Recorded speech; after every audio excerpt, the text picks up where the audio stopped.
साथियों, अगर पहले की सरकार में दमखम दिखाया होता तो आतंकियों को उसी भाषा में जवाब दिया होता जो भाषा वो समझते हैं। तो आज आतंक इतना बड़ा जो नासूर बन गया है वो नहीं बन पाता। सितंबर 2016 में सर्जिकल स्ट्राइक और इस साल फरवरी में एयर स्ट्राइक के बाद आतंक के आंकड़ों को समझ आ गया है कि ये पुराने वाला भारत नहीं है। भारत की कार्रवाई के बाद अब वो बुरी तरह बौखलाए हुए हैं।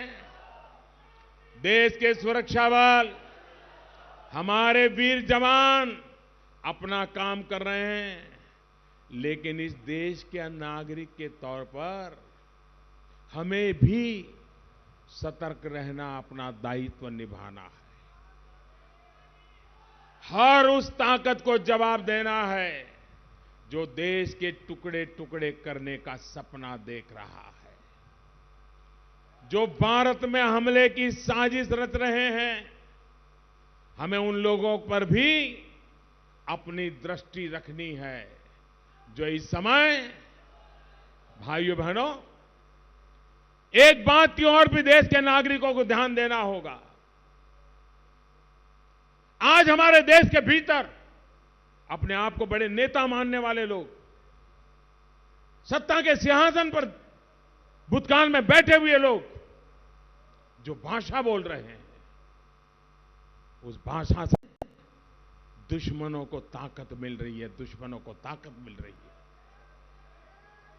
ये लोग यहां विवादित बयान दे रहे हैं, सवाल भारत के वीरों के पराक्रम पर उठा रहे हैं और उनके निवेदन सुनकर के तालियां पाकिस्तान में बज रही है।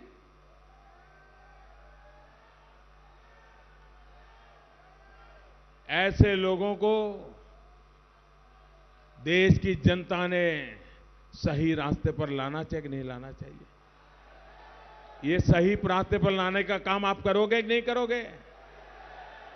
भाइयों और बहनों, ये कैसे लोग हैं? पाकिस्तान, आप देखिए, इनको पहचानिए। ये टुकड़े टुकड़े गैंग कैसी है, इनको पहचानिए। पाकिस्तान ने खुद ने कहा, सबसे पहले ट्वीट पाकिस्तान ने किया कि हिंदुस्तान की सेना ने हमारे गजुल में घुस करके मारा है। उन्होंने कहा हमारे देश में ऐसे सरफरे लोग हैं, उन्होंने 7-8 बजते बजते क्या चालू किया पता नहीं। ये बालाकोट कहां है? ये हिंदुस्तान, ये आपने देखा होगा, ये टीवी पर था, यूट्यूब पर जाकर के देख लीजिए, उनके ऑनलाइन मैगजीनों में था। अभी तो 3-4 घंटे हुए थे, शुरू हो गए। ये पाकिस्तान कह रहा है मारा, पाकिस्तान बोल रहा है हमें मारा, मोदी आकर के मार के चला गया, वो बोल रहा है।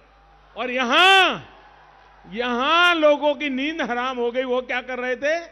सुबह 7-8 बजे शुरू कर दिया। ये बालाकोट हिंदुस्तान में है कि पाकिस्तान में है? ये बालाकोट भारत की सीमा में है कि पाकिस्तान की सीमा में है? ये बालाकोट पाक ऑक्यूपाइड कश्मीर में है कि हमारे कश्मीर के बगल में है? ये बालाकोट अभी तो पूरी जांच नहीं की, पाकिस्तान रो रहा है और यहां उनकी मदद करने के लिए निकल पड़े, देश को गुमराह करने के लिए। हमारे ही देश का खाना खाने वाले चिल्ला चिल्ला करके कहने लग गए। और जब 3 घंटे के बाद पता चला, अरे बाप रे, ये मोदी तो वहां जाके आया, तब जाकर वे चुप हुए, वरना 4-5 घंटे तक यही चलाया कि बालाकोट यहां है कि वहां, यहां है कि वहां। अरे देश की सेना कहती है पाकिस्तान खुद रो रहा है, तो किसी हिंदुस्तानी के मन में शक होना चाहिए क्या? जिसकी रगों में हिंदुस्तान का खून है उसको शक होना चाहिए क्या? जो भारत के तिरंगे झंडे को प्यार करता है उसको शक होना चाहिए क्या? जो भारत मां की जय बोलता है उसको शक होना चाहिए क्या? ये शक करने वाले लोग कौन है? ऐसे लोगों की बातों पे भरोसा करेंगे क्या? ऐसे लोगों की बातों पे भरोसा करोगे क्या?